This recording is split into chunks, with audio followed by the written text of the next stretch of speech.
Fruitfulness of their പ്ലീ എന്നുള്ളതാണ്. മുതിർന്നവരുടെ ഫലസമ്പൂർണത എന്നുള്ളതാണ്. മുതിർന്ന ആൾക്കാരുടെ ഫലസമ്പൂർണത, ഫലകരമായ വാർദ്ധക്യം അല്ലെങ്കിൽ പ്രായമുള്ള ആൾക്കാർ ഫലകരമായ ജീവിതം എന്നുള്ള വിഷയത്തിന് ഒരു വ്യത്യസ്തതയുള്ളത്. സാധാരണഗതിയിലൊക്കെ നമ്മൾ പ്രായമുള്ളവരെ കുറിച്ച് ധ്യാനിക്കുന്നത് പ്രായമുള്ളവരെ കരുതുക, പ്രായമുള്ളവർക്ക് വേണ്ടുന്നതെല്ലാം ചെയ്തു കൊടുക്കുക, അവർക്ക് ആവശ്യമുള്ള സംരക്ഷണം നമ്മൾ കൊടുക്കണം, ഇങ്ങനെയാണ് സാധാരണഗതിയിൽ മുതിർന്നവരുമായിട്ട് പലപ്പോഴും നമ്മൾ ചിന്തിക്കാറുള്ളത്. എന്നാൽ ഇന്നത്തെ വിഷയം അതല്ല, നേരെ ഓപ്പോസിറ്റ് ഡയറക്ഷനിലാണ് ഈ വിഷയം പോകുന്നത്. അതായത് പ്രായമുള്ളവരുടെ ഫലസമ്പൂർണതയാണ്. അതായത് മുതിർന്നവർ എങ്ങനെ ആകണം എന്നുള്ളതാണ് സത്യത്തിൽ ഇതിനകത്ത് പറയുന്നത്. അല്ലാതെ പ്രായം കുറഞ്ഞ ആൾക്കാർ മുതിർന്നവരെ കരുതുന്നതിനെ പറ്റി അതൊരു വിഷയമാണ്, പ്രധാനപ്പെട്ടതാണ്. അപ്പോൾ അടിസ്ഥാനമായിട്ട് നമ്മളത് ഞാൻ ഈ മെസ്സേജ് പറയുമ്പോൾ ശ്രദ്ധിക്കേണ്ടത്, പ്രായം കുറഞ്ഞ ആൾക്കാർ മുതിർന്നവരെ കരുതണം, അവരെ മാക്സിമം എല്ലാ കുറവും സഹിച്ചവർ ചെയ്തോളണം. അതൊരു വിഷയം. ഞാൻ അതല്ല വിഷയം. നമ്മുടെ വിഷയം പ്രായമുള്ളവർ എങ്ങനെയാണെന്നുള്ളതാണ്. വാർദ്ധക്യം ആകുന്നതിനനുസരിച്ച് എങ്ങനെ ആയിരിക്കും നമ്മുടെ ജീവിതങ്ങൾ, എങ്ങനെ പോകണം, അങ്ങനെ ആ റൂട്ടിലൂടെ പോയാൽ മാത്രമേ വാർദ്ധക്യം അനുഗ്രഹമാകൂ. ഇല്ലെങ്കിൽ നമുക്ക് പലപ്പോഴും വാർദ്ധക്യം ആകുന്ന സമയത്ത് മക്കൾ നോക്കുന്നില്ല, മരുമക്കൾ നോക്കുന്നില്ല, ആരും എന്നെ കരുതുന്നില്ല എന്ന് പറഞ്ഞുകൊണ്ടിരിക്കാനേ പറ്റും. അങ്ങനെ വരാതിരിക്കാൻ ദൈവസാന്നിധ്യം അനുഗ്രഹമാകണമെങ്കിൽ നമ്മുടെ പ്രായങ്ങൾ മാറുന്നതനുസരിച്ച് നമുക്ക് ബോധ്യങ്ങളുണ്ടാകും. വേദപുസ്തക അടിസ്ഥാനത്തിൽ എങ്ങനെ ആകണം, അതാണ് ഇന്നത്തെ വിഷയം. അപ്പം കൂടുതലും പ്രായം ഉള്ളവർ വളരെ ശ്രദ്ധിക്കണം. എങ്കിലും ബാക്കിയുള്ളവരെല്ലാവരും പ്രായമാകുന്നതിലേക്ക് ഓരോ വർഷം കഴിയുമ്പോൾ നമ്മൾ പ്രായം കൂടി വരുന്നു, വാർദ്ധക്യത്തിലെത്തും. അപ്പോൾ എല്ലാ വ്യക്തികളും വ്യക്തമായിട്ട് മനസ്സിലാക്കിയിരിക്കേണ്ട ഒരു ദൂതാണ് ഞാൻ ഈ പറയുന്ന 3 വേദഭാഗങ്ങൾ. നമുക്ക് ഒത്തിരി സമയമില്ല, അപ്പോൾ ചുരുങ്ങിയ സമയത്തിനുള്ളിൽ നമുക്ക് നൽകപ്പെട്ടിരിക്കുന്ന 3 വേദഭാഗങ്ങളിലൂടെ ഈ ആത്മീക മർമ്മം എന്താണ് നമ്മോട് പഠിപ്പിക്കുന്ന ആ ഭാഗത്തുള്ളത് മാത്രം പറയും. വളരെ ശ്രദ്ധിച്ച് മനസ്സിലാക്കണം. എന്നെ വളരെ ചിന്തിപ്പിച്ചതും വളരെയധികം എന്നെ സ്ട്രൈക്ക് ചെയ്തതുമായ ഒത്തിരി കാര്യങ്ങൾ ഇതിനകത്തുണ്ട്. അതുകൊണ്ട് നിങ്ങളുടെ ജീവിതത്തിനകത്ത് വ്യക്തമായിട്ട് ശ്രദ്ധിക്കുവാനായിട്ട് ഞാൻ നിങ്ങളോട് ആഹ്വാനം ചെയ്യുന്നു. അപ്പോൾ നമ്മൾ പഴയ നിയമത്തിൽ തുടങ്ങുവാണ്. പഴയ നിയമം നമുക്ക് നൽകുന്നത് ഉൽപ്പത്തി പുസ്തകം 17-ാം അധ്യായം 1 മുതൽ 8 വരെയുള്ള തിരുവചന വേദഭാഗമാണ്. ഉൽപ്പത്തി പുസ്തകം 17-ാം അധ്യായം 1 മുതൽ 8 വരെയുള്ള വാക്യങ്ങളാണ്. ഞാൻ വായിച്ചിട്ട് അതിനകത്ത് പറയുന്ന മർമ്മങ്ങൾ പറഞ്ഞ് ഈ 3 ഭാഗം പറഞ്ഞ് അവസാനിപ്പിക്കും. അപ്പോൾ ഒന്ന് ശ്രദ്ധിക്കാം. 17:1 മുതൽ അബ്രഹാമിന് 99 വയസ്സായപ്പോൾ, 99 വയസ്സായപ്പോൾ, അതാണ് അബ്രഹാമിൻ്റെ ഏജ്. 99 വയസ്സാണ്, വാർദ്ധക്യമാണ്, പ്രായം ഒത്തിരി ആയിരിക്കുന്നു. യഹോവ അബ്രഹാം എന്ന പേരായിട്ടില്ല, അപ്പോൾ അബ്രഹാം എന്ന പേരാണ്. അതുകൊണ്ടാണ് അബ്രഹാമിന് പ്രത്യക്ഷനായി അവനോട്, ഞാൻ സർവശക്തിയുള്ള ദൈവമാകുന്നു, നീ എൻ്റെ മുമ്പാകെ നടന്ന് നിഷ്കളങ്കനായിരിക്കാം. കേട്ടോ, ആ വാക്യം ഒന്നാമത് ശ്രദ്ധിക്കുക. പ്രായം കൂടുന്നതിനനുസരിച്ച് മനുഷ്യൻ്റെ നിഷ്കളങ്കത കുറഞ്ഞു പോകരുത്. കളങ്കം ഉള്ള ഒരു ഹൃദയമുണ്ടെങ്കിൽ സത്യം പറഞ്ഞ പ്രായം കൂടിയാലും ഒരു അംഗീകാരം കിട്ടാൻ പ്രയാസമായി. മറ്റുള്ളവർക്ക് പ്രായമുള്ള ഒരാളെ കെയർ ചെയ്യണമെങ്കിൽ അവരിൽ കളങ്കം ഉണ്ടാകാൻ പാടില്ല. പ്രായം കൂടുന്നതനുസരിച്ച് അപ്പൂപ്പനും അമ്മയൊക്കെ ആകുമ്പോൾ കൊച്ചുമക്കളടുത്ത് കളങ്കമില്ലാത്തൊരു സ്നേഹമാണ്. അതുകൊണ്ടാണ് പിള്ളേർക്ക് അപ്പൂപ്പനും അമ്മൂമ്മ ഭയങ്കര സ്നേഹമാണ്. കാരണം അവർക്ക് വഴക്ക് പറയാൻ തോന്നുന്നില്ല. അപ്പനമ്മ എന്ന് പറയുമ്പോൾ ശിക്ഷിക്കും. എന്നാൽ പ്രായമാവണ അപ്പച്ചൻ അമ്മമ്മ എന്ന് പറയുമ്പോൾ അവരങ്ങനെ ശിക്ഷിക്കാൻ സാധിക്കും. കാരണം അവർക്ക് എപ്പോഴും സ്നേഹം മാത്രമല്ല, അവരിങ്ങനെ ഒഴുകുന്ന സ്നേഹമാണ്, കളങ്കമില്ലാത്തൊരു സ്നേഹം. അത് കൊച്ചുമക്കളടുത്തുണ്ടാകും. കൊച്ചുമക്കളടുത്ത് മാത്രമല്ല ഉണ്ടാവേണ്ടത്, മക്കളോടും മരുമക്കളോടും നാട്ടുകാരോടും സകല മനുഷ്യനോടും കളങ്കമില്ലാത്തൊരു സ്വഭാവം വാർദ്ധക്യത്തിലേക്ക് പോകുമ്പോൾ ഉണ്ടാവണം. ഇതെല്ലാം ഞാൻ ഈ പറഞ്ഞ സംഭവങ്ങളൊക്കെ ഉണ്ടാകണമെന്ന് പറയും. ഇത് അവസാനം ഉണ്ടാകണമെങ്കിൽ എന്താണ് അതിൻ്റെ റൂട്ടെന്നും കൂടെ പറഞ്ഞാൽ അവസാനിപ്പിക്കും. അതുകൊണ്ട് ശ്രദ്ധിച്ച് ഈ ദൂത് മനസ്സിലാക്കാനായിട്ട് ഞാൻ നിങ്ങളോട് ആഹ്വാനം ചെയ്തു. കളങ്കമില്ലാത്തൊരു ജീവിതം ഉണ്ടാവണം വാർദ്ധക്യത്തിൽ. അതില്ലാത്ത ജീവിതങ്ങൾ പലതും സ്ട്രഗിൾ ചെയ്യുന്നുണ്ട്, അവർക്ക് ഒരുപാട് ബുദ്ധിമുട്ടുകൾ ഉണ്ടാകുന്നുണ്ട്. അതുകൊണ്ടാണ് പറയുന്നത്, കളങ്കമില്ലാത്തൊരു മനസ്സുണ്ടാവണം. എനിക്കും നിനക്കും മധ്യേ ഞാൻ എൻ്റെ നിയമം സ്ഥാപിക്കും, നിന്നെ അധികമായി വർദ്ധിപ്പിക്കുമെന്ന് അരുളി ചെയ്തു. വർധനവുള്ള ഒരു വാർദ്ധക്യമാണ്. വാർദ്ധക്യത്തിൽ വർധനമില്ലാത്ത ജീവിതം സ്ട്രഗിൾ തന്നെയാണ്. അതായത് സാമ്പത്തികമില്ല, ബേസിക്കായിട്ട് എലമെന്റ് ഞാൻ പറയും. സാമ്പത്തികം എന്ന് പറയുന്നത് വലിയ പ്രശ്നമാണോ എന്നൊക്കെ നമ്മൾ ക്രൈസ്തവ ജീവിതത്തിൽ ചോദിക്കും. പ്രശ്നമാണ്, സത്യം പറഞ്ഞ പ്രശ്നമാണ്, ഉള്ളത് പറഞ്ഞ പ്രശ്നമാണ്. സത്യത്തിൽ സമ്പത്ത് വേണം. സമ്പത്തില്ലാതെ ഒന്നോ വാർദ്ധക്യമാകുന്ന സമയത്ത് നമ്മൾ സ്ട്രഗിൾ ചെയ്യും. അനേകം കുടുംബങ്ങളിൽ പ്രശ്നങ്ങളുണ്ട്. അനേകം മാതാപിതാക്കൾ ദുരന്തങ്ങൾ അനുഭവിക്കുന്നുണ്ട്. സ്വന്തമായിട്ട് 5 പൈസ കയ്യിലെടുക്കാനില്ല, മക്കളെ ആശ്രയിക്കേണ്ടി വരുന്നതിൻ്റെ ദുരന്തം പറയുന്ന അനേകം മാതാപിതാക്കളെ നമുക്കറിയാം, അനേകം പേര്. കാരണം മക്കൾ നോക്കുമെന്ന് പ്രതീക്ഷിക്കുന്നു, പക്ഷേ മക്കളുടെ പ്രാരാബ്ദങ്ങളിൽ എത്തുന്ന സമയത്ത് അവർക്ക് ഓൾറെഡി സ്ട്രഗിൾ ആവുന്നു. പിന്നെ മാതാപിതാക്കൾക്ക് അവർ ഉദ്ദേശിച്ച രീതിയിലുള്ള കെയർ കിട്ടാതെ, ഉദ്ദേശിച്ച രീതിയിൽ കാര്യങ്ങൾ നടക്കുന്നില്ല, അവരുടെ ആഗ്രഹങ്ങൾ സാറ്റിസ്ഫൈ ചെയ്യപ്പെടുന്നില്ല, മാനസികമായി തകരുന്ന ഒരു വാർദ്ധക്യമാണ്. അതുകൊണ്ടാണ് നിങ്ങൾക്ക് ഞാനൊരു സിമ്പിൾ ഉദാഹരണമായിട്ട് സമ്പത്ത് പറഞ്ഞതാണ്. എല്ലാ അർത്ഥത്തിലും മക്കളായിരുന്നാലും നമ്മുടെ ജീവിതത്തിലെ മറ്റെല്ലാ മേഖലകളിലും നമുക്കൊരു വർധന എന്ന് പറഞ്ഞാൽ അനുഗ്രഹമാണ്. നിങ്ങളുടെ കൈകളിൽ അത് വേണം. അപ്പോൾ അതുണ്ടാവാനായിട്ട് നമ്മളെ മുൻകാലങ്ങളിലെ അല്ലെങ്കിൽ വാർദ്ധക്യമാകുമ്പോഴല്ല ഇത് ചിന്തിക്കേണ്ടത്. പലരും വയസ്സായതിനു ശേഷം ചിന്തിക്കും, നേരത്തെ ആകണമായിരുന്നല്ലോ, അങ്ങനെ ആകണമായിരുന്നു പറയാറുണ്ട് ഇപ്പോഴും. അതുകൊണ്ട് വളരെ ശ്രദ്ധിച്ചാൽ നേരത്തെ കൂട്ടി ക്രമങ്ങൾ ചെയ്തിരിക്കണം. വേണമെങ്കിൽ അതിൻ്റെ ഒരു ബേസിക് റൂട്ട് ഞാനത് പറഞ്ഞങ്ങ് അതുകൂടെ പറഞ്ഞുതരാം. അത് അവർ പറയുന്നത് നമ്മൾ വായിക്കും മത്തായി സുവിശേഷത്തിലാണ് 7-ാം അധ്യായത്തിനകത്ത് ഒരു കാര്യം ഇങ്ങനെ പറയുന്നു. മത്തായി സുവിശേഷം 7-ാം അധ്യായം 13 വായിക്കുന്ന സമയത്ത് നിങ്ങളുടെ വൃക്ഷങ്ങൾ, നല്ല വൃക്ഷം നല്ല ഫലം കായ്ക്കും, ആകാത്ത വൃക്ഷം ആകാത്ത ഫലം കായ്ക്കും വ്യക്തമാക്കുന്നു. അപ്പോൾ ഈ വൃക്ഷം എന്താണെന്നറിയാമോ? എത്ര വൃക്ഷം നല്ല വൃക്ഷം എന്ന് പറഞ്ഞു കഴിഞ്ഞാൽ അത് എപ്പോൾ നിങ്ങൾക്ക് തിരിച്ചറിയാൻ പറ്റും? നിങ്ങളുടെ യൗവനത്തിൽ നിങ്ങളെ അറിയാൻ പറ്റും. മനസ്സിലായോ? നിങ്ങളുടെ ഒരു നല്ല ഒരു ഗാർഹസ്ഥ്യ ഒരു സ്റ്റേജിൽ അല്ലെങ്കിൽ കുടുംബം പുലർത്തിക്കൊണ്ടിരിക്കുന്ന ഒരു 35 വയസ്സ് 40 വയസ്സ് 50 വയസ്സിൽ നിങ്ങളെ തിരിച്ചറിയാൻ പറ്റും. അതാണ് ഫലം, അതാണ് വൃക്ഷം. ആ സമയത്ത് ആ വൃക്ഷം എങ്ങനെ ഇരിക്കുന്നു അങ്ങനെ ഇരിക്കും വയസ്സാകുമ്പോഴും. ചിലർ വിചാരിക്കുന്ന വെച്ചാൽ ഈ പ്രായത്തിലൊക്കെ അടിച്ചു പൊളിച്ച് തോന്നുമ്പോഴൊക്കെ നടക്കാം, വയസ്സാകുമ്പോൾ ഒതുങ്ങി മര്യാദയ്ക്ക് ദൈവമെന്ന് വിളിച്ചിരിക്കാം. ഒരു കാരണവശാലും നടക്കാൻ സാധ്യതയില്ലാത്തൊരു കാര്യമാണ്. റെയർ കേസസ് ഉണ്ട്, ഇല്ലെന്ന് ഞാൻ പറയുന്നില്ല. പക്ഷേ നോർമലി ദൈവം പ്രവർത്തിച്ച ചിലപ്പോൾ അങ്ങനെ സംഭവിക്കും. നോർമലി നിങ്ങൾ 35-ാം വയസ്സിലും 40-ാം വയസ്സിലും 50-ാം വയസ്സിലും ഒക്കെ എങ്ങനെ പോകുന്നു അതാണ് നിങ്ങളുടെ വൃക്ഷം. അത് നിങ്ങൾ നല്ല വൃക്ഷമാണെങ്കിൽ വാർദ്ധക്യത്തിലും അത് ഫലമായി കൊണ്ടിരിക്കും. മനസ്സിലായി? അപ്പോൾ ആ ഏജിലാണ് നിങ്ങൾ ഇതെല്ലാം ക്രമീകരിക്കേണ്ടത്. നല്ല പ്രായത്തിൽ ക്രമീകരിക്കുന്നില്ല. വയസ്സായതിനു ശേഷം ഇങ്ങനെ പറയാനേ പറ്റിപ്പോയി എന്ന് പറയാനേ പറ്റും. അപ്പോൾ ഈ നല്ല പ്രായമാണ് ഞാൻ ഈ പറഞ്ഞത്. അപ്പോൾ ആ പ്രായത്തിൽ തന്നെ വർധനവിനുള്ള ക്രമീകരണം ചെയ്തിരിക്കണം.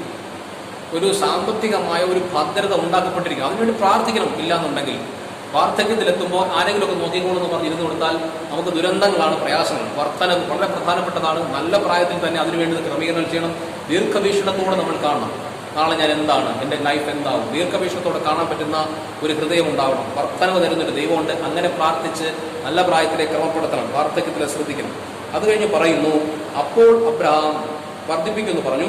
3-ാം വാക്ക്, അപ്പോൾ അബ്രഹാം സാഷ്ടാംഗം വീണു. ദൈവം അവനോട് അരുളി. സാഷ്ടാംഗം വീണു എന്ന് വെച്ചാൽ ഇങ്ങനെ നിലത്ത് വീഴുകയാണ്. എല്ലാ അംഗങ്ങളും നിലത്ത് മുട്ടി വീഴുന്ന ഒരു അനുഭവം. അത് ആരാധനയാണ് കുറിക്കുന്നത്. 99 വയസ്സുള്ള അബ്രഹാം ദൈവസന്നിധിയിൽ ആരാധന നടത്തി. വാർദ്ധക്യത്തിലേക്ക് പോകുന്ന സമയത്ത് ഏറ്റവും കൂടുതൽ അറിഞ്ഞിരിക്കേണ്ട പ്രധാനപ്പെട്ട ഒരു മർമ്മം പ്രാർത്ഥനയും ആരാധനയാണ്. ഹിന്ദു ഫിലോസഫി അനുസരിച്ചാണെങ്കിൽ വാനപ്രസ്ഥവും സന്യാസവും. പിന്നെ അവർക്ക് വീടുമായിട്ട് ബന്ധമല്ല, ആത്മീക ബന്ധം മാത്രമാണ്. സന്യാസത്തിൽ ആത്മീക ബന്ധം മാത്രമാണ് എന്നുള്ളതാണ്. എന്ന് പറഞ്ഞതുപോലെ നമ്മൾ മനസ്സിലാക്കിയിരിക്കേണ്ട, വാർദ്ധക്യത്തിലെത്തിക്കഴിഞ്ഞാൽ പിന്നെ പൈസ ഉണ്ടാക്കാൻ നടക്കാതെ അല്ലെങ്കിൽ പണം കിട്ടിയില്ലല്ലോ എന്ന് പറഞ്ഞാൽ ചില ആൾക്കാർ ഭയങ്കര ഉറപ്പാണ്. എത്ര പ്രായം കൂടി വന്നാലും ജീവിതം ഇന്നും ആസ്വദിച്ച് തീർന്നിട്ടില്ല, ഇന്നും അതിൻ്റെ തൃപ്തി നേടിയിട്ടില്ല. ഇനി എന്തെങ്കിലുമൊക്കെ ഉണ്ടാക്കിക്കൊണ്ടിരിക്കുക എന്നുള്ള ചിന്തയാണ്. എപ്പോഴും ലോകപ്രകാരമായിട്ടുള്ള ജഡീകമായ ആസക്തി തന്നെ ജീവിക്കുന്ന ഒരു വാർദ്ധക്യമാണ്. പ്രിയപ്പെട്ട നമ്മുടെ ആ ഉത്തരവാദിത്വത്തിന്റെ പൂർത്തീകരണം എന്ന് പറഞ്ഞാൽ മക്കളെയൊക്കെ ഒരു നല്ല നിലയിൽ എത്തിക്കുക എന്നുള്ളത്. ആ സ്റ്റേജ് വരെ നമുക്കും ഇതിനുവേണ്ടി ഒരു ജാഗ്രത കൂടെ അതാണ് ഈ ഗാർഹസ്ഥ്യം എന്ന് പറഞ്ഞ പേര്. അതിനുവേണ്ടി ഒരു ജാഗ്രതമായ ഒരു യാത്രയുണ്ട്. പക്ഷെ ഇതിൻ്റെയൊക്കെ ഒരു പൂർത്തീകരണമാണ് നമ്മുടെ വാർദ്ധക്യം എന്ന് പറയുന്നത്. അതിനു മുമ്പ് തീർക്കാൻ പറ്റണം. അതൊക്കെ ദൈവകൃപയാണ്, ഇല്ലെന്ന് പറയുന്നില്ല. ദൈവാനുഗ്രഹമാണ് നമ്മൾ ആ ബാധ്യത തീർന്ന് സ്വസ്ഥമാകുക എന്ന് പറയുന്നത്. പിന്നെ സത്യത്തിൽ നമ്മളിങ്ങനെ ദൈവത്തിലേക്ക് നോക്കിയിരിക്കാം. എപ്പോഴാണ് കർത്താവ് എന്നെ വിളിച്ചാലും അപ്പോഴെണീപ്പാം. അതാണ് ആ ഒരു സ്റ്റേജ് എന്ന് പറയുന്നത്. അപ്പോൾ അവിടെ ആരാധനയും പ്രാർത്ഥനയും കൊണ്ട് നിറഞ്ഞ ഒരു ജീവിതമായിരിക്കണം. എപ്പോഴും ബൈബിൾ വായിച്ചിരിക്കാൻ ചില ആൾക്കാരുണ്ട്. ചില വീടുകളിലൊക്കെ ചെല്ലുമ്പോൾ ചില അമ്മമാരെ, ചില അപ്പച്ചന്മാരെ കണ്ടിട്ടുണ്ട് ബൈബിൾ വായിച്ചുകൊണ്ടേയിരിക്കും. വേറെ പണിയൊന്നുമില്ല. വീട്ടു ജോലി ചെയ്യാനുള്ള ആരോഗ്യമൊന്നുമില്ല. അവർക്ക് സത്യത്തിൽ വീട്ടുകാർക്ക് അതൊരു ബാധ്യതയാണോ? ഇവരൊരു പലർക്കും ഒരു ബാധ്യത ആകുന്നു. ഇന്നത്തെ കാലഘട്ടത്തിലൊക്കെ പല തിരക്കാണ്. ഭാര്യയ്ക്കും ഭർത്താവിനും ജോലി കാണും, മക്കൾക്ക് സ്കൂളിൽ പോകണം. അപ്പം അങ്ങനെ ഒരു മാതാപിതാക്കൾക്ക് കെയറിങ് കൊടുക്കാൻ പറ്റാത്തൊരു സിറ്റുവേഷൻ. മാതാപിതാക്കൾ അതിൻ്റെതായ ഇങ്ങനെ ഒത്തിരി പ്രശ്നങ്ങൾ, ഓൾറെഡി സ്ട്രഗിൾ എല്ലാ വീടുകളിലും അനുഭവിക്കുന്നുണ്ട്. പക്ഷെ ഞാൻ ഈ വചനത്തിൽ ഞാൻ പറയുന്നു, നിങ്ങൾ ആത്മീക അന്തരീക്ഷത്തോടുകൂടി ഒരു പിതാവ് ഒരു മാതാവ് ഒരു ഭവനത്തിലിരിക്കുന്നുവെങ്കിൽ ഒരു കുറവും അവിടെ വരില്ല. ഒരു കുറവും വരത്തില്ല. അവർ ബൈബിൾ വായിച്ച് അങ്ങനെയുള്ള വീടുകളുണ്ട്. ആ അമ്മയുടെ അപ്പൻ്റെ അടുക്കൽ ഇരിക്കാൻ വേണ്ടി മക്കൾക്ക് ബദ്ധപ്പാടാണ്, ഓടിയെത്തുകയാണ്. കാരണം അവരുടെ അടുത്തിരിക്കുമ്പോൾ ഒരു പ്രസൻസ് ഫീൽ ചെയ്യും. എന്ത് പ്രസൻസ്? ദൈവികമായ പ്രസൻസ്. ഒരു സംശയം വേണ്ട. ഞാനിപ്പോൾ 100% കറക്റ്റാണ്. അതായത് നിങ്ങൾ ബൈബിൾ വായിച്ചുകൊണ്ടിരിക്കുക, പ്രാർത്ഥിച്ചുകൊണ്ടിരിക്കുക. ഇങ്ങനെ ഒരു കണക്ഷൻ നിൽക്കുന്നിടത്തോളം കാലം നിങ്ങളുടെ ചുറ്റും ഒരു ദൈവസാന്നിധ്യം വ്യാപരിച്ചുകൊണ്ടേയിരിക്കും. നിങ്ങളിത് എക്സ്പീരിയൻസ് ചെയ്യുക. ഇതിങ്ങനെ വ്യാപരിക്കും. ഇത് അടുത്ത് വരുന്ന വ്യക്തികൾക്ക് ഇത് അനുഭവിക്കാൻ പറ്റും. അവർക്ക് ചിലപ്പോൾ വലിയ ടെൻഷനോടെ വന്നാലും ഒന്ന് ഇരുന്നാൽ മതി, അവർ ആശ്വസിക്കും. ഇതാണ് ദൈവസാന്നിധ്യത്തിൻ്റെ പ്രത്യേകത. ചുമ്മാ ഒന്നിരുന്നാൽ ഞാൻ ചുമ്മാ എക്സാജറേറ്റ് ചെയ്ത് പറയണല്ല, സത്യമാണ്. വെറുതെ വന്ന് നിങ്ങളുടെ ഇരുന്നാൽ നിങ്ങളിങ്ങനെ ആശ്വാസം പ്രാപിക്കും. ഒരു കുളിർമ കിട്ടും. സത്യമാണ്. അവർ എണീറ്റ് ഒന്നും ചെയ്യണ്ട, അവർ നിങ്ങൾക്ക് പൈസ തരണ്ട, അവർ നിങ്ങൾക്ക് വേണ്ടി അധ്വാനിക്കണ്ട, ചുമ്മാ ഇരുന്നാൽ. ഇതാണ് വാർദ്ധക്യത്തിൻ്റെ ഫലം എന്ന് പറയുന്നത്. ഈ ഫലമാണ് പല വീടുകളിലില്ലാതെ പോകുന്നത്. ഈ ഫലമല്ല, അതിന് വരെ പുലമ്പിക്കൊണ്ടിരിക്കുകയാണ്. പലതും പറഞ്ഞുകൊണ്ടിരിക്കുകയാണ്, അതില്ല ഇതില്ല എന്നൊക്കെ. ചുമ്മാ ഇരിക്കുക. ആ സമയത്ത് ഭക്ഷണത്തിന് വേണ്ടിയുള്ള ആർത്തികളല്ല, വസ്ത്രത്തിന് വേണ്ടിയുള്ള ആർത്തിയല്ല, വീടിനോ സമ്പത്തിനോ വേണ്ടിയിട്ടുള്ള ജാഗ്രതകളല്ല. ഇങ്ങനെ മുകളിലോട്ടാണ് ഫുൾ കണക്ഷൻ ദൈവത്തിലേക്ക്. ഇപ്പോൾ കർത്താവ് ഇന്ന് വിളിച്ചാലും തയ്യാറാക്കുക എന്ന് പറഞ്ഞിരിക്കുന്ന ആത്മീയ, അത് ഇപ്പോഴും ആത്മാവിലറിയാം. സ്വർഗരാജ്യം നഷ്ടപ്പെടരുത്, അതിനുവേണ്ടിയുള്ള ജാഗ്രത. അങ്ങനെയുള്ള ആൾക്കാരെ എനിക്കറിയാം. അങ്ങനെ ഇരിക്കുന്ന വ്യക്തികൾ പറയും, കർത്താവ് എപ്പോൾ വിളിച്ചാലും പോകാൻ റെഡി ആയിട്ടിരിക്കുന്നു, ബൈബിൾ വായിച്ചുകൊണ്ടിരിക്കും. എനിക്ക് അത് നഷ്ടപ്പെടരുത് സ്വർഗം, അതാണ് ഈ കണക്ഷൻ. ഇങ്ങനെ നിൽക്കാം. അപ്പം അങ്ങനെ നിൽക്കുന്ന വീടുകൾ അനുഗ്രഹമാകും. വാർദ്ധക്യത്തിന്റെ ഫലം പ്രധാനപ്പെട്ട ആരാധനയും പ്രാർത്ഥനയുമാണ്. ഈ അടുത്ത 4-ാം വചനത്തിൽ, എനിക്ക് നിന്നോടൊരു നിയമമുണ്ട്, നീ ബഹുജാതികൾക്ക് പിതാവാകുന്നു. ഇനി നിന്നെ അബ്രാം എന്നല്ല വിളിക്കേണ്ടത്, ഞാനത് വിട്ടുപോകുന്നു. അത് കഴിഞ്ഞ് വരുന്ന സമയത്ത് താഴോട്ട് വരാം. 8-ാം വചനത്തിലേക്ക് വരുന്ന സമയത്ത്, ഞാൻ നിനക്കും നിന്റെ ശേഷം നിന്റെ സന്തതിക്കും നീ പ്രവാസം ചെയ്യുന്ന ദേശമായ കനാൻ ദേശമൊക്കെയും ശാശ്വത അവകാശമാക്കി തരും. ഞാൻ അവർക്ക് ദൈവമായിരിക്കും. അങ്ങനെ 7-ാം വചനത്തിൽ കൂടെ, ഞാൻ എനിക്കും നിന്റെ ശേഷം തലമുറയായി നിന്റെ സന്തതിക്കും മധ്യേ എൻ്റെ നിയമത്തെ നിത്യ നിയമമായി സ്ഥാപിക്കും. ഈ വചനങ്ങളിൽ പറഞ്ഞു നിർത്തുന്ന ഒരു കാര്യം എന്ന് വെച്ച് കഴിഞ്ഞാൽ, ദൈവത്തിനൊരു നിയമമാണ്. ആ നിയമം നിനക്കും നിന്റെ തലമുറയ്ക്കും നിത്യ നിയമമായിട്ട് ഞാൻ പാലിക്കുന്നു. അതിനർത്ഥം എന്ന് പറഞ്ഞാൽ, വചനം അനുസരിച്ച് ജീവിക്കുന്ന ഒരു തലമുറയെ കർത്താവ് വാർത്തെടുക്കുന്നു. അതായത് മാതാപിതാക്കൾക്ക് വചനാനുസരണമില്ലെങ്കിൽ മക്കൾക്ക് വചനാനുസരണത്തിൽ വരാൻ പ്രയാസമാണ്, നോർമലി പ്രയാസമാണ്. അല്ലെങ്കിൽ ദൈവം ആ രീതിയിൽ പ്രത്യേകിച്ച് സെലക്ട് ചെയ്ത് വിളിച്ചുകൊണ്ട് വരണം. ഇത് നോർമലി പ്രയാസം. വാർദ്ധക്യത്തിലെത്തുന്ന ഒരു മാതാപിതാക്കൾ അറിയേണ്ടത്, എൻ്റെ മകൻ, എൻ്റെ മകൾ, എൻ്റെ കുഞ്ഞുമക്കൾ വചനാടിസ്ഥാനം നിയമം പാലിച്ചാണോ പോകണമെന്നുള്ള ബോധം അവിടെ ശ്രദ്ധിക്കണം. അതുകൊണ്ട് ആവർത്തന പുസ്തകത്തിലേക്ക് പറയുന്നത്, കൊച്ചുമക്കളെ എടുത്തിരുത്തി വചനം പഠിപ്പിക്കണമെന്നാണ്. വാർദ്ധക്യത്തിലെത്തിക്കഴിഞ്ഞാൽ TV കണ്ടിരിക്കാൻ പറഞ്ഞിട്ടില്ല, സീരിയൽ കണ്ട് സമയം കളയാൻ പറഞ്ഞിട്ടില്ല, സിനിമ കണ്ടിരിക്കാനും പറഞ്ഞിട്ടില്ല. ഇതൊക്കെ അപകടം നിറഞ്ഞ പരിപാടികളാണ്. പ്രത്യേകിച്ച് വാർദ്ധക്യ സ്റ്റേജിൽ അപകടമാണ്. സത്യത്തിൽ ഒരു പൈശാചിക സാന്നിധ്യം അവരുടെ പേര് വരുന്നതല്ലാതെ ഒരു ഗുണവും ഈ കാലഘട്ടത്തിൽ ഇത്തരത്തിലുള്ള എന്റർടൈൻമെന്റ്സ് അവർ കൊടുക്കില്ല, വാർദ്ധക്യത്തിൽ കൊടുക്കില്ല. നമ്മൾ വിചാരിക്കും കണ്ടോണ്ടിരിക്കട്ടെ, ആസ്വദിച്ചോണ്ടിരിക്കട്ടെ, ഒരിക്കലില്ല. അവരുടെ സ്റ്റേജ് ഇത് കാണാൻ പറ്റാത്തൊരു സ്റ്റേജിൽ അവരുടെ ഇറിറ്റേഷൻ അവരിൽ ഉണ്ടാകുന്നല്ലാതെ ഒരു ഗുണം ഉണ്ടാവില്ല. സത്യത്തിൽ അവർ ചിന്തിക്കേണ്ടതാണ്, ദൈവത്തിന്റെ നിയമം എൻ്റെ മക്കളോ എൻ്റെ കൊച്ചുമക്കളോ പാലിക്കുന്നു. ഈ വീട്ടിനകത്ത് ദൈവ സാന്നിധ്യം വന്നു, ഇവിടെ അവർ വചനം അനുസരിക്കുന്നുണ്ട്. ഇത് അവർ ശ്രദ്ധിക്കണം. നിത്യ നിയമമായിട്ട് എന്നിലൂടെ, എൻ്റെ മക്കളിലൂടെ, ചെറുമക്കളിലൂടെ ഇത് സമർപ്പിക്കപ്പെടണം. ഇത് വാർദ്ധക്യത്തിൽ നിന്ന് അപ്പൻ്റെ ഉള്ളിലെത്തിയായിരിക്കണം, അമ്മയുടെ ഉള്ളിലെത്തി ആ പ്രാർത്ഥനയായിരിക്കണം നിത്യ നിയമമായി സ്ഥാപിക്കപ്പെടുന്ന ദൈവത്തിന്റെ വിളി, ദൈവത്തിന്റെ വചനാനുസരണം. ഇപ്പോൾ പഴയ നിയമം വിടുകയാണ്, സമയമില്ല. അത് കഴിഞ്ഞ് നമുക്ക് മറ്റൊന്നിലേക്ക് വരാം. ഇന്ന് ലേഖന പാഠഭാഗമായി നമുക്ക് നൽകിയിരിക്കുന്നത് ഫിലമോൻ എഴുതിയ ലേഖനം 8-ാം അധ്യായം ആണ്. ഫിലമോൻ എഴുതിയ ലേഖനം 1-ാം അധ്യായം, അതിൻ്റെ 8 മുതലുള്ള വചനം. ഫിലമോൻ ഒരധ്യായമേ ഉള്ളൂ, 8 മുതലുള്ള വചനങ്ങളാണ്. അതിനകത്ത് ഫിലമോൻ എന്ന് പറയുന്ന വ്യക്തി, ഫിലമോൻ എന്ന് പറയുന്നത് കൊലോസ്യ സഭയിലെ ഒരു ശുശ്രൂഷക്കാരനാണ്. കൊലോസ്യ സഭയിലെ പ്രായം കുറഞ്ഞ യൗവനക്കാരനായ ശുശ്രൂഷക്കാരൻ ഫിലമോൻ. കൊലോസ്യയിൽ അപ്പോസ്തലനായ പൗലോസ് സുവിശേഷ വേല ചെയ്യുന്ന സമയത്ത് മാനസാന്തരപ്പെട്ട ഒരു വ്യക്തിയാണ് ഫിലമോൻ. ഫിലമോൻ അവിടെ, ആ ഫിലമോന്റെ വീട്ടിലെ പള്ളിയാണ് കൊലോസ്യ സഭ. ഫിലമോന്റെ വീട്ടിൽ വെച്ച് ആരാധന നടത്തുന്നു. ഫിലമോൻ തന്നെയാണ് ശുശ്രൂഷകൻ. അങ്ങനെ ഇരിക്കുന്ന ഫിലമോൻ അപ്പോസ്തലനായ പൗലോസ് കത്തെഴുതുകയാണ്. എന്തിനാണ് കത്ത്? ഒനേസിമോസ് എന്ന് പറയുന്ന ഒരു ചെറുപ്പക്കാരൻ ഫിലമോന്റെ വീട്ടിലെ വേലക്കാരനായിരുന്നു. അങ്ങനെ ഇരുന്ന സമയത്ത് ഒനേസിമോസ് ചില മോഷണങ്ങളൊക്കെ നടത്തി ഫിലമോന്റെ വീട്ടിൽ നിന്ന് ഒളിച്ചോടുന്നു. അങ്ങനെ പോയി ഒളിച്ചോടുന്ന ഒനേസിമോസ് റോമൻ ജയിലിലാകുമ്പോൾ അവിടെ തടവിൽ കിടക്കുന്ന അപ്പോസ്തലനായ പൗലൂസ്, ഇവർ തമ്മിൽ കണ്ടുമുട്ടുന്നു. പൗലൂസിനെ നേരിച്ച് അല്പ പരിചയം കാണാം. കാരണം കൊലോസ്യയിൽ വന്ന് ഫിലമോന്റെ വീട്ടിൽ പൗലൂസ് വന്നിട്ടുണ്ട്. അതുകൊണ്ട് തന്നെ അവിടുത്തെ വേലക്കാരനായിരുന്ന ഒനേസിമോസിന് പൗലൂസിന് ചെറിയ പരിചയമുണ്ട്. അപ്പോൾ അതുകൊണ്ട് തന്നെ ജയിലിലെത്തുമ്പോൾ ഈ പരിചയം അവർ പുതുക്കുമ്പോഴാണ് ഈ സംഭവങ്ങളെല്ലാം പൗലൂസ് അറിയുന്നത്, മോഷണം നടത്തി ഇവിടെ എത്തിയതാണ്.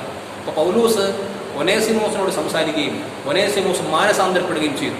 അങ്ങനെ ഒനേസിമോസ് നല്ല വിശ്വാസിയായി തീരുമ്പോൾ ഒനേസിമോസിനെ തിരിച്ചയക്കുന്നു ഫിലമോന്റെ വീട്ടിലേക്ക്. എന്നിട്ട് ഒരു കത്തും കൊടുത്തയക്കുന്നു. ഫിലമോനെ, നീ പണ്ട് കണ്ട ആളല്ലേത്, ആള് മാറിയിരിക്കുന്നു. അന്ന് നിനക്ക് പ്രയോജനമില്ലാത്തവൻ ഇന്ന് പ്രയോജനമുള്ളവൻ. വേദപുസ്തകം ആ ഒരൊറ്റ അധ്യായമുള്ളൂ. ഈ ഒരു വീക്ഷണകോണിൽ നിന്നുകൊണ്ട് എഴുതുന്ന കത്താണ്. അതിനകത്ത് വാർദ്ധക്യത്തിന്റെ പ്രത്യേകത എന്ത് എന്ന് ചോദിച്ചു കഴിഞ്ഞാൽ അതിനകത്ത് വ്യക്തമായിട്ട് പൗലോസ് പറയുന്നൊരു കാര്യമുണ്ട്. നമുക്ക് ശ്രദ്ധിക്കും. 8-ാം വചനം മുതൽ, നിന്നോട് കൽപ്പിപ്പാൻ ക്രിസ്തുവിൽ എനിക്ക് വളരെ ധൈര്യമുണ്ടെങ്കിലും പൗലൂസ് എന്ന വയസ്സനും ഇപ്പോൾ ക്രിസ്തുവിന്റെ ബദ്ധനുമായിരിക്കുന്ന ഞാൻ സ്നേഹം നിമിത്തം അപേക്ഷിക്കത്രേ ചെയ്യുന്നു. ഒരൊറ്റ വാക്യത്തിൽ ഞാൻ നിർത്തുവാണ്. അതായത് പൗലൂസിന് വേണമെങ്കിൽ ഫിലമോനോട് ആജ്ഞാപിക്കാം. കാരണം പവറുണ്ട്. ആ ഫിലമോനെ മാനസാന്തരപ്പെടുത്തിയ ആളാണ്. അപ്പോൾ ഞാനൊരു പുരോഹിതനാണെങ്കിൽ എൻ്റെ ഏറ്റവും മുകൾ തട്ടിയിരിക്കുന്ന ഒരു ബിഷപ്പിന്റെ ഒരു സീറ്റിലിരുന്നുകൊണ്ട് പറയാം, എന്നോട് ആജ്ഞാപിക്കാം, ഇന്നത് ചെയ്യണം, അല്ല ഇന്ന ആളെ അവിടെ എടുക്കണം എന്ന് പറയാം, ഇന്ന ആളെ നിന്റെ പള്ളിയിലോട്ട് എടുക്കണം എന്ന് എന്നോട് ആജ്ഞാപിക്കാനുള്ള പവറുള്ള അധികാരമുള്ള ഒരു വ്യക്തിയാണ് പൗലോസ്. അതാണ് പൗലോസും ഫിലമോൻ എന്ന കൊച്ചു പയ്യനും തമ്മിലുള്ള വ്യത്യാസം. ബന്ധം ഇത്രയും ഉയർന്ന തലത്തിലേക്ക് പൗലോസും താഴെ തട്ടിലുള്ള കൊച്ചു പയ്യനുമാണ് ഫിലമോൻ. ആ ഫിലമോനോട് വയസ്സായ പൗലോസ് എനിക്ക് വേണമെങ്കിൽ നിന്നോട് ആജ്ഞാപിക്കാം, അവൻ എടുക്കണം, ആ പള്ളിയിൽ ഇനി മേലെ ഞാൻ പറഞ്ഞോട്ടെ എന്ന് പറയാം, അധികാരം എനിക്കുണ്ട്. പക്ഷേ വയസ്സനായ ഞാൻ നിന്നോട് അപേക്ഷിക്കത്രേ ചെയ്യണം. ഈ പോയിന്റ് ശ്രദ്ധിച്ച് മനസ്സിലാക്കണം. പൗലോസ് നൽകുന്ന മാതൃകയാണ്. പ്രായമായി കഴിഞ്ഞാൽ ആജ്ഞാപിക്കാൻ നിൽക്കരുത്. അപ്പനായിരിക്കാം അധികാരം കാണാം, അമ്മയായിരിക്കാം അധികാരമുണ്ട്, സത്യമായിട്ടുണ്ട്, അവർ പറയണത് മക്കൾ കേൾക്കണം. പക്ഷെ അപ്പനും അമ്മ അറിഞ്ഞിരിക്കേണ്ട വാർദ്ധക്യത്തിലെത്തുമ്പോൾ യൗവനത്തിൽ കാണിച്ച കുങ്കോ അല്ലെങ്കിൽ അധികാര ജാടയോ വാർദ്ധക്യത്തിൽ കാണിക്കരുത്. നേരെ ഓപ്പോസിറ്റാണ്. യാചിക്കുന്ന ഒരു ഭാവത്തിലേക്ക് വരും. കാരണം പൗലോസ് ഞാൻ നിന്നോട് അപേക്ഷിക്കുകയാണ്. ഈ ഒരു പോയിന്റിലേക്ക് മാതാപിതാക്കൾ എത്തേണ്ടി വരും വാർദ്ധക്യത്തിൽ. അതായത് യാചിക്കുന്ന വെച്ചാൽ ഇങ്ങനെ വീണ് യാചന എന്നുള്ളതല്ല. എൻ്റെ അഭിപ്രായം ഇതാണ്, എൻ്റെ അനുഭവങ്ങൾ ഞാൻ പഠിച്ചത് ഇതാണ്, അതുകൊണ്ട് നിനക്ക് വേണമെങ്കിൽ ഇത് എടുക്കാം, ഇത് ഉപയോഗിച്ചാൽ നല്ലതായിരിക്കും. ഇങ്ങനെ ഒരു ടോണിലായിരിക്കും സംസാരം. ടോൺ മാറിപ്പോകും. പലയിടത്തും ഞാൻ അപ്പനാണ്, ഞാൻ പറയും പോലെ അവൻ കേൾക്കണം, അവൾ കേൾക്കണം എന്നുള്ള രീതിയിൽ സംസാരിക്കുന്ന അനേകം വീടുകളിൽ വലിയ പ്രശ്നങ്ങളുണ്ടാകും. പ്രത്യേകിച്ച് മരുമക്കൾക്ക് വലിയ വിഷയങ്ങളുണ്ടാകുന്നു ഇങ്ങനെയുള്ള സ്റ്റേജുകളിലൊക്കെ. എന്തുകൊണ്ട് ഇങ്ങനെ ആക്രോശിക്കുന്നു, എന്തുകൊണ്ട് ഇങ്ങനെയൊക്കെ പറയും, ഇതൊക്കെ പറഞ്ഞ് ഒത്തിരി പ്രശ്നങ്ങൾ വീടുകളിൽ ഉണ്ടായതൊക്കെ നമ്മൾ അഭിമുഖീകരിച്ചിട്ടുണ്ട്. അപ്പോൾ ഇതൊന്ന് വേദപുസ്തക അടിസ്ഥാനത്തിൽ ഇത് ശരിയല്ല. വാർദ്ധക്യമാകുന്നതനുസരിച്ച്, പ്രായം കൂടുന്നതനുസരിച്ച് ലളിത ജീവിതത്തിലേക്ക്, വിനയത്തിലേക്ക്, താഴ്മയിലേക്ക്, സൗമ്യമായ വാക്കുകളിലേക്ക്, ഒരു അധികാര സ്വരത്തിലല്ല യാചനയുടെ സ്വരത്തിലേക്ക്, സൗമ്യതയുടെ സ്വരത്തിലേക്ക് വരണം. അപ്പോഴാണ് അവിടെ സമാധാനവും ഒരു ഫ്രൂട്ട്ഫുള്ളായ വാർദ്ധക്യം ഉണ്ടാകുന്നത്. സന്തോഷ സമാധാനം മനസ്സിലാകുന്നത് ദൈവം പ്രവർത്തിക്കും, ഒരു സംശയവും വേണ്ട. ഒരു കാര്യം കൂടെ, മത്തായി സുവിശേഷത്തിലേക്ക് നമ്മൾ വരുന്നു. മത്തായി സുവിശേഷം 7-ാം അധ്യായം അതിൻ്റെ 13 മുതലുള്ള വചനങ്ങളാണ്. മത്തായി 7:13 മുതൽ. അവിടെ ഇടുക്ക് വാതിലിലൂടെ കടപ്പിനും നാശത്തിലേക്ക് പോകുന്ന വാതിൽ വീതിയുള്ളതും വഴി വിശാലവും അതിൽ കൂടി കടക്കുന്നവർ അനേകരുമാകും. ജീവങ്കിലേക്ക് പോകുന്ന വാതിൽ ഇടുക്കവും വഴി ഞെരുക്കവുമുള്ളത്, അത് കണ്ടെത്തുന്നവർ ചുരുക്കമാണ്. ഈ ഭാഗം 2 ഭാഗമാണ്. അത് ഒന്നതാണ്. അത് ഇതിനകത്ത് പറയുന്നത് എത്രയേ ഉള്ളൂ, നിങ്ങളുടെ വഴി, നിങ്ങൾ എന്താണ് ഈ വഴി? സ്വർഗ്ഗമാണ് ഉദ്ദേശിക്കുന്നത്, ദൈവരാജ്യത്തിലേക്ക് പോകാനുള്ള വഴിയാണ്. അപ്പോൾ ആ വഴി എന്ന് പറയുന്നത് അത്ര വിശാലമായ വഴിയൊന്നുമില്ല, ഇച്ചിരി ഞെരുക്കമുള്ള വഴിയാണ്. വാർദ്ധക്യത്തിലാണല്ലോ നമ്മുടെ പോയിന്റ്, എല്ലാവർക്കും ഉള്ളതാണ്. വാർദ്ധക്യത്തിൽ ഈ പോയിന്റ് ശ്രദ്ധിക്കേണ്ടത്, പ്രായം കൂടും, പല ഞെരുക്കങ്ങളും വരും, പല കുറവുകൾ വരും. സമ്പത്ത് ചിലപ്പോൾ കുറഞ്ഞിരിക്കും, ചിലപ്പോൾ നമുക്ക് ആരോഗ്യം കുറഞ്ഞിരിക്കും, ചിലപ്പോൾ നമുക്ക് കിട്ടുന്ന കെയറുകൾ കുറഞ്ഞിരിക്കും. പല കുറവുകൾ ഒരു സംശയം വേണ്ട, നമ്മൾ ഉദ്ദേശിച്ച രീതിയിലല്ല. പത്രോസിനോട് പറയുന്നു, നീ യൗവനക്കാരനായിരുന്നപ്പോൾ നിനക്ക് ഇഷ്ടമുള്ളിടത്തെല്ലാം പോകാം, പിന്നെ നിനക്ക് അരകെട്ടി മറ്റുള്ളവർ നിന്നെ നടക്കുമ്പോൾ നിനക്ക് എന്ന് പറഞ്ഞതുപോലെ നമ്മളെ ആരോഗ്യം കൊണ്ടുപോകുന്നു, ആരോഗ്യം നമുക്ക് ആഹാരം തരുന്നു, ഇങ്ങനെ ആയിരിക്കും പോകുന്നത്. അപ്പം ഒരുപാട് ഞെരുക്കങ്ങളുണ്ട്. ഈ ഞെരുക്കത്തിലൂടെ സഹനമെടുത്ത് പ്രാർത്ഥിച്ച് കടന്നു പോകുമ്പോഴാണ് നീ സ്വർഗരാജ്യത്തിലെത്തുന്നത്. വയസ്സാകുമ്പോഴും കിടന്നുകൊണ്ട് അത് കിട്ടുന്നില്ല, ഇത് കിട്ടുന്നില്ല, കുറെ കൂടി വിശാലത വേണം, കുറെ കൂടി എങ്ങനെയൊക്കെ പറയുന്ന ആൾക്കാർ ഒത്തിരി ഉണ്ട്. എനിക്ക് ഇന്ന റൂം തന്നെ. ഈ അടുത്തിടയ്ക്ക് ഒരു വീട്ടിലെ പ്രശ്നമാണ്. അമ്മ വാർദ്ധക്യത്തിൽ അമ്മ പറയും, എനിക്ക് ഇന്ന റൂം തന്നെ എനിക്ക് വേണം എന്ന് പറഞ്ഞ് വാശി പിടിച്ച് വലിയ വിഷയങ്ങളാണ് വീട്ടിനകത്ത്. അപ്പോൾ കിടക്കാൻ കട്ടിൽ പോരെ, ചെറു ആവശ്യത്തിനുള്ളത് പോരെ, സിമ്പിളായിട്ട് ചിന്തിച്ചാൽ മതി. പക്ഷെ എങ്കിലും ജടീകമായ ഒന്നും അവരെ ബാധിക്കും. അത് വിട്ടുകളയാൻ ഒരു പ്രായത്തിൽ അത് പോകേണ്ടതാണ്. പക്ഷെ നമ്മൾ വാർദ്ധക്യത്തിലെത്തുന്നത് തിരിച്ച് ചിന്തിച്ചാൽ, വാർദ്ധക്യത്തിലെത്തുന്നവരെ കരുതണം എന്നുള്ള പോയിന്റിൽ ചിന്തിച്ചാൽ അവർ പറഞ്ഞ് നമ്മൾ ചെയ്യണം. മക്കളത് ശ്രദ്ധിച്ചോളണം. ഞാൻ ഈ പറയുന്ന പോയിന്റ് തെറ്റിദ്ധരിക്കരുത്. അവരുടെ അടുത്ത് വഴക്കുണ്ടാക്കാനോ ഇങ്ങനെയൊക്കെയാണ് ബൈബിൾ നിങ്ങൾ ചെയ്യണമെല്ലാം തെറ്റാണെന്ന് പറയാൻ അങ്ങനെ പറയാനേ പാടില്ല. എല്ലാ ബലഹീനതയോടും കൂടി മാതാപിതാക്കളെ സ്നേഹിക്കുകയും കരുതുകയും ചെയ്യണം. അവരെന്ത് പ്രശ്നം ഉണ്ടാക്കിയാലും അവരെ സ്നേഹിക്കണം, അവരെ കരുതണം. ഇല്ലെങ്കിൽ അത് ശാപമാവും, തെറ്റാവും. അത് മറ്റൊരു പോയിന്റാണ്. എൻ്റെ പ്രശ്ന വിഷയം ഇതായതുകൊണ്ടാണ് ഞാൻ ഇങ്ങനെ പോയിന്റ് ചെയ്യുന്നത്. ശ്രദ്ധിച്ച മനസ്സിലായി. ഇടുക്കുവാതിലൂടെ കടക്കാനായിട്ട് നിങ്ങൾ താല്പര്യം കാണിക്കും. ഞെരുക്കം വരാം, ഇടുക്കങ്ങൾ വരാം, ബലഹീനതകൾ വരാം. ഒറ്റ ലക്ഷ്യം, ഈ ഞെരുക്കവും ഈ ഇടുക്കവും ഈ ഇല്ലായ്മയും, ഭക്ഷണമില്ല, നേരെ വസ്ത്രമില്ല, നല്ല പൈസയില്ല, എന്നെ അവർ കെയർ ചെയ്യുന്നില്ല, ഒരു കുഴപ്പമില്ല. ഒറ്റ ലക്ഷ്യം, കർത്താവേ നിന്റെ സന്നിധിയിലെത്താൻ ഈ ഇടുക്കം ഞാൻ അനുഭവിക്കേണ്ടതാണെങ്കിൽ ഞാൻ അനുഭവിക്കുന്നു. ഇങ്ങനൊരു വിശ്വാസത്തിന്റെ ബലമുണ്ടെങ്കിൽ ആ വ്യക്തി സ്വർഗരാജ്യത്തിൽ. അത് കഴിഞ്ഞ് അടുത്ത് പറയുന്ന ഒരു പോയിന്റ് ഞാൻ നേരത്തെ സൂചിപ്പിച്ചതാണ്. അവിടെ പറയുന്നു, അവരുടെ 16-ാം വചനത്തിൽ, അവരുടെ ഫലങ്ങളാൽ നിങ്ങൾക്ക് അവരെ തിരിച്ചറിയാം. മുള്ളുകളിൽ നിന്ന് മുന്തിരിപ്പഴവും ഞെരിഞ്ഞെരികളിൽ നിന്ന് അത്തിപ്പഴവും പറിക്കുമാറുണ്ടോ? നല്ല വൃക്ഷമൊക്കെ ഈ നല്ല ഫലം കായ്ക്കുന്നു, ആകാത്ത വൃക്ഷമോ ആകാത്ത ഫലം കായ്ക്കുന്നു. അപ്പോൾ അവിടെ അതാണ് ഞാൻ നേരത്തെ സൂചിപ്പിച്ച കാര്യം ഒന്ന് പറഞ്ഞ് തന്നെ അവസാനിപ്പിക്കുന്നു. നല്ല വൃക്ഷം, അത് നല്ല പ്രായത്തിലാണ് വൃക്ഷം, അത് നല്ല യങ് സ്റ്റേജിലെ തന്നെ വൃക്ഷം നേരെ ഇരിക്കണം, നേരെ നോക്കണം, നേരെ സംസാരിക്കണം. അപ്പോൾ നല്ല പ്രായത്തിൽ തന്നെ നേരെ വരുന്നതാണ് നല്ല വൃക്ഷം. ആ വൃക്ഷം ഫലം നല്ലത് കായ്ക്കും. അത് വാർദ്ധക്യത്തിലും ഫലം ഉണ്ടാകും, സംശയമില്ലാത്തൊരു കാര്യമാണ്. അപ്പോൾ നമ്മളൊരു ആത്മീക അന്തരീക്ഷം, നമ്മുടെ വിശ്വാസം, പ്രാർത്ഥന, ഇതൊക്കെ പ്രായമാകുമ്പോൾ ഉണ്ടാക്കാമെന്ന് വിചാരിക്കുന്ന ചില ആൾക്കാരുണ്ട്. ഇപ്പോൾ നമ്മൾ കുറച്ച് ഇത്തിരി ജാടയെ കാണിച്ച് പൈസ ഉണ്ടാക്കാനായിട്ട് കുറച്ച് പേരുകളെ കാണിച്ച് നടന്നാലേ പറ്റൂ എന്ന് പറഞ്ഞ് നടക്കും. തോന്നുന്ന പോലെയൊക്കെ നടക്കും, തോന്നുന്ന ജീവിതമെല്ലാം നടക്കും. കുറേ ആഗ്രഹങ്ങളും കുറേ മോഹങ്ങളും ഒക്കെ ഉണ്ടായിരുന്നു, അതിൻ്റെ പിന്നാലെ നടക്കും. പക്ഷെ ഒരു ഘട്ടം കഴിയുമ്പോൾ ഇതെല്ലാം കട്ട് ചെയ്യപ്പെടും. ഒരു സംശയം വേണ്ട, നിൽക്കും. മറ്റുള്ളവരുടെ ജീവിതം അല്ല എൻ്റെ ജീവിതം. നാട്ടുകാരെ കണ്ട് ഒരിക്കലും പഠിക്കരുത്. വാർദ്ധക്യത്തിലെത്തുന്ന സമയം നമ്മുടെ ലൈഫ് എൻ്റർലി ഡിഫറൻ്റ് ആയിരിക്കും. ഓരോരുത്തർക്കും വ്യത്യസ്ത അനുഭവം. ഞാൻ നമ്മുടെ അനുഭവത്തിൽ നിന്ന് പറയാണ്. ചിന്തിച്ചതോ നനച്ചതോ അല്ലാത്ത അനുഭവിക്കുന്ന ആൾക്കാർ അങ്ങനെ പറയുന്നു. ചിന്തിച്ചിട്ട് പോലും അല്ല ഇങ്ങനൊരു ലൈഫ് ചിന്തിച്ചിട്ടില്ല, അത്ര സന്തോഷകരമായിരുന്നു, മക്കൾ അങ്ങനെയാണ് നോക്കിയത്, അത്രമാത്രം അവർ കൊടുത്തിട്ടുണ്ട്, അതുകൊണ്ട് ഉറപ്പായും ഞാൻ അനുഗ്രഹിക്കപ്പെട്ട വാർദ്ധക്യം കിട്ടുമെന്ന് സ്വപ്നം കണ്ടു. അതിൻ്റെ ഒരു അംശം പോലും കിട്ടാതെ നരകിക്കുന്ന ആൾക്കാരെ അറിയാം. അതുകൊണ്ട് പറയുന്നു, സ്വപ്നത്തിൽ പോലും അങ്ങനെ ചിന്തിക്കരുത്, കിട്ടില്ല. നമ്മൾ ഉദ്ദേശിക്കുന്ന ലെവലിലായിരിക്കില്ല. ജഡീകമായി നിങ്ങൾ ചിന്തിച്ചാൽ കിട്ടാൻ പോകുന്നത് കിട്ടില്ല. നേരെ മറിച്ച് നല്ല പ്രായത്തിൽ ദൈവസന്നിധിയിലെത്തുക, അതാണ് ആ പോയിന്റ്. നല്ല പ്രായത്തിൽ ദൈവസന്നിധി നിങ്ങൾ ഇന്ന് കർത്താവേ, നിന്നെ അല്ലാതെ ഞാൻ ഒന്നും ആഗ്രഹിക്കുന്നില്ല, നിന്റെ മുമ്പിൽ ഞാൻ എന്നെ സറണ്ടർ ചെയ്യുന്നു, പൂർണ്ണമായി നിന്റെ മകനായി ഞാൻ സമർപ്പിക്കുന്നു, എനിക്ക് ലോകത്തിലുള്ള ഒന്നും നിന്നേക്കാൾ വലുതല്ല കർത്താവെ എന്ന് സമർപ്പിച്ച് ആരാധനയും പ്രാർത്ഥനയും വചനധ്യാനത്തിൻ്റെയും മധ്യത്തിലൂടെ യാത്ര ചെയ്യും. അത് നല്ലൊരു വൃക്ഷമാണ്. ആ വൃക്ഷം ഏത് പ്രായത്തിൽ പോയെന്നാലും ആര് നിങ്ങളെ കുലുക്കിയാലും ആര് നിങ്ങളെ തളർത്താൻ ശ്രമിച്ചാലും നിങ്ങൾ എത്ര പടുവൃദ്ധനായി വൃത്തിയായി തീർന്നാലും അവിടെ ദൈവസാന്നിധ്യം നിങ്ങളുടെ മേൽ ഒഴുകിയിറങ്ങിക്കൊണ്ടിരിക്കും. അന്ന് തുടങ്ങിയതാണ്. എന്ന് നല്ല പ്രായത്തിൽ ആരോഗ്യമുള്ളപ്പോൾ തുടങ്ങണം. ആരോഗ്യമുള്ളപ്പോൾ അങ്ങനെ തുടങ്ങുന്നത് വാർദ്ധക്യത്തിലും ഫലം കാഴ്ചകൊണ്ടിരിക്കും. അവരിയ്ക്കുന്ന സ്ഥലം ദൈവസാന്നിധ്യം കൊണ്ട് നിറയും. അങ്ങനെയുള്ള ആൾക്കാർ എനിക്കറിയാം. എൻ്റെ അമ്മയുടെ അമ്മ ഇപ്പോഴും അങ്ങനെ ഇരിക്കുന്ന ഒരു അമ്മയുണ്ട്. അവർ വളരെ പ്രായം ചെന്നൊരു സ്ത്രീയാണ്. അങ്ങനെ ഇരിക്കും, ബൈബിൾ വെച്ചുകൊണ്ടിരിക്കും. നമ്മളൊക്കെ ചെന്നിരിക്കാൻ ആഗ്രഹിക്കുന്നതാണ്. എത്ര നേരം ഇരുന്നാലും ഏച്ചു പോകാൻ തോന്നാത്തൊരു പ്രോസസ്സ്. കഴിഞ്ഞ 2 ആഴ്ചകൾക്ക് മുമ്പ് ഒരു വീട്ടിൽ ഒരച്ഛൻ എന്നെ വിളിച്ചതാണ്. അച്ഛൻ റിട്ടയർഡായി 90 വയസ്സായി വീട്ടിലിരിക്കുകയാണ്. അപ്പോൾ ഞാൻ ഓൺലൈനിലൂടെ എൻ്റെ പ്രസംഗം കേട്ടിട്ട് അച്ഛൻ വീട്ടിൽ നിന്ന് കേട്ടുകൊണ്ടിരിക്കുകയായിരുന്നു. അപ്പോൾ എനിക്ക് എന്നെ കാണണമെന്ന് അച്ഛൻ പറഞ്ഞു. മകനെ വിളിച്ചു പറഞ്ഞു, അച്ഛൻ എനിക്കിന്ന് കാണണം. അങ്ങനെ ആ മകൻ എന്നെ വിളിച്ചു, അച്ഛൻ അന്ന് വീട് വരെ വരുമോ, അപ്പോൾ ഈ കാണണമെന്ന്. അങ്ങനെ ഞാൻ ആ വീട്ടിൽ പോയി. അപ്പോഴാണ് അച്ഛനോട് ഞാനും കൊച്ചമ്മയും മോളുണ്ട് അവിടെ പോയി ഇരുന്ന സമയം മുതൽ അച്ഛൻ്റെ വായിൽ നിന്ന് വരുന്ന വാക്കുകളെല്ലാം നമ്മുടെ ഡയസിനകത്തുണ്ട്. അച്ഛനാണ് വചനവുമായി ബന്ധപ്പെട്ട് മാത്രമേ പറയൂ. ഏകദേശം 1 മണിക്കൂർ പുറത്ത് ഞാൻ എടുത്തിട്ടുണ്ട്. അച്ഛൻ കൊറോണയെ പറ്റി പറഞ്ഞു, ഇന്നത്തെ ആത്മീയ അന്തരീക്ഷങ്ങളെ പറ്റി പറഞ്ഞു, സഭയെ വചനം കയറ്റി പറയും.